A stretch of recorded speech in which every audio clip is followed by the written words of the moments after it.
Don't forget that you need to join the transformative experience at the convention on January 7th at the Independence Square with a star-studded panel including the African leaders Julius Malema, Pierre Lumumba, Dr. Arikana, and we have Peter Obi on the bill as well. This event unites 30,000 minds for empowerment and inspiration. Be a part of history, celebrating a powerful convergence of cultures and giveaways and also exclusive items. Don't miss this day of unity and empowerment. For free tickets, all you need to do is to visit New African Foundation, the newafricafoundation.org. So it's newafricafoundation.org, and then you'd get the free tickets and information there. Also, just give a call, 0532 389 032. Then you'd get some updates on that, 0532 389 032. See you there. And of course, it's time to talk about what's been happening elsewhere around the world, because German police have arrested 5 in relation to a suspected terror plot on the world-famous Cologne Cathedral. Local media reported that the suspected terror plot was supposed to have been carried out on New Year's Eve with a car loaded with explosives. Fortunately, that didn't happen, but the threat remains high. Not only in Germany, but also across the entirety of Europe. Let's get more from Thomas Parrow, who's with our partner ZW, joining us now. Thomas, do we know more about the people who are being detained now because of this? The 5th person that was detained was described as a 41-year-old Turkish-German man. And 2 of the other people that were detained will probably be interrogated in the next few days. All 5 detainees have been said to be ascribed to an offshoot of the so-called Islamic State group in Afghanistan. And that is particularly the reason why German officials have increased the security of the world-famous Cologne Cathedral. And this is something that you're also seeing in other parts of Germany as well. Increased security to prevent possible attacks. This is something that we had already seen last year, at the end of last year, with security officials warning of a difficult situation and of the need for this increased security, specifically in public places. Oh, that German authorities were high on alert on New Year's Eve. Were the festivities peaceful, by the way?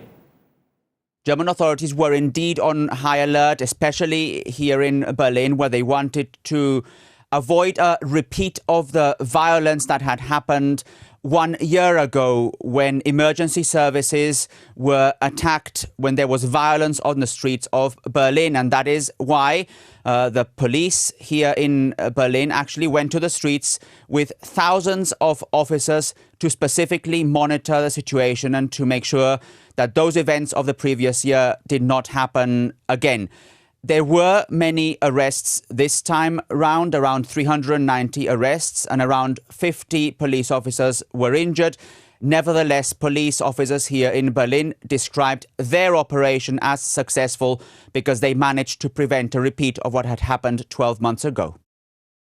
Speaking about Europe, there are also security concerns. What are European officials saying about, this whole development? Absolutely, because this is not only a problem here in Germany, security issues are also a concern in other parts of the continent. And in fact, we heard from the head of Europol, that's a European Union law enforcement agency, stressing that they were not only going to focus this year on their normal challenges, on organized crime, for instance, but that they were also preparing for what they described as unpredictable events that could really have an impact here in Europe. One issue that was mentioned was the possibility of jihadist attacks in Europe, fueled in particular by the very intense debates going on about the war in the Middle East. And by the way, that is something that was not only raised by European officials, it was also raised by German officials at the end of last year. Thomas Parrow, thank you. 3 nurses and 2 police officers assaulted while the rest of hospital staff are left traumatized after residents of Goma Dominasi attacked the Gomwa Potting Polyclinic over the death of a 35-year-old man at the facility. Around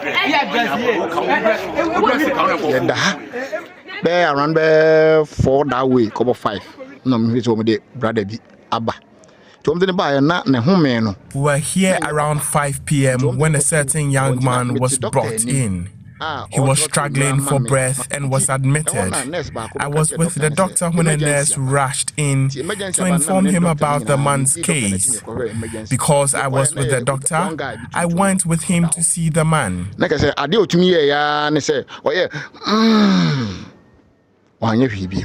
Oxygen is in fact, only 5 minutes, no gym. He died after about 5 minutes on oxygen. The doctor informed one of his relatives who did not utter a word on hearing the bad news. The following morning, many people gathered at the hospital premises. They vandalized some equipment and property and assaulted some nurses and policemen. They did that because they blamed the hospital for the death of the young man. They forcefully took the corpse away. The police want to buy now. Feel no, I feel no move. No move. Almost na hospital when Around 8:30 this morning, I had a distress call from my staff at work that gentlemen or some rowdy gentlemen from Potting and Dominasi have taken their laws into their own hands and have come to assault staff of Gomwa Potting Polyclinic under the Ghana Health Service. The reason is that the relative who was brought here for treatment overnight had passed on, and prior to this, there was an accident involving about 28 people on this Accra Cape Coast stretch, and they were brought here for treatment. So our nurses were trying to maintain law and order by asking them to be patient and giving them access to the mortal remains of the deceased. I have called the DSP Fofi. He has called for backup from the regional commander. DC himself has been here this morning, and we are trying to fashion out a way to see how to forestall this culture of impunity that is gradually growing in our environs here. And our Trade Minister Katie Hammond has condemned the surge in cement prices at the beginning of the year, despite the government creating an enabling environment for businesses. The current price of cement on the market contradicts the government's recent assertion of recovery in the sector. Condemning the surge, Katie Hammond describes the act as conspiracy amongst producers and importers. He says his ministry will announce a series of actions to deal with the situation. He spoke to my colleague Nana Boachiado. The cabal of the cement producers and importers have again conspired and decided to increase the price of 50 kilos of cement by a considerable figure. Now, I don't think that is right. I do not accept that is right. The government has provided all the necessary ambience, all the regulatory framework, a proper environment for these companies to operate and do their business profitably. I've always maintained that these institutions and organizations, these companies are not charitable institutions or organizations. I expect that they make their reasonable profit. What I don't accept is to take the people of Ghana for granted. Cement price 50 kilos already too high under any circumstances. Now, I can't understand the basis for a decision to increase the price by, in some cases, as high as about 5 cedis or so for 50 kilo bag of 50 kilo. I do not understand. What I find a little bit more atrocious is the fact that a few companies which recently were suspended from playing any role in the industry because they were they were producing substandard quality of cement, have also decided to increase their prices. I mean, they are increasing their prices for the substandard that they were producing, or they are now increasing their prices as a price that we have to pay for them to produce quality products in the country. I've had it disgusting.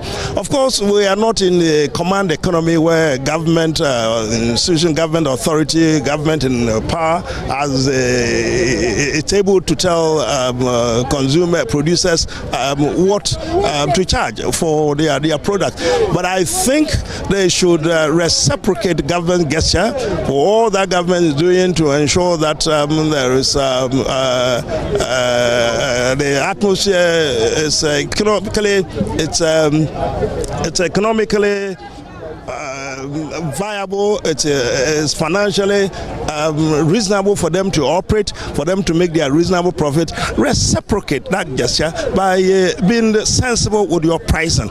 You do not rip off the people of the country the way they do, because cement is such a it's a sine qua non. I mean, it's a product that everybody wants. All the infrastructural network in the country, we require cement. With this on your table, what are you intending to do as a ministry? Well, as I indicated to you, I mean, it's governments in the economies which are liberal and free like this are not able to command to dictate the selling price of any item. It's for the government to encourage producers, make sure that there is the proper economic atmosphere in the country. But they then have to be careful how they price their products to make sure that the people are not cheated.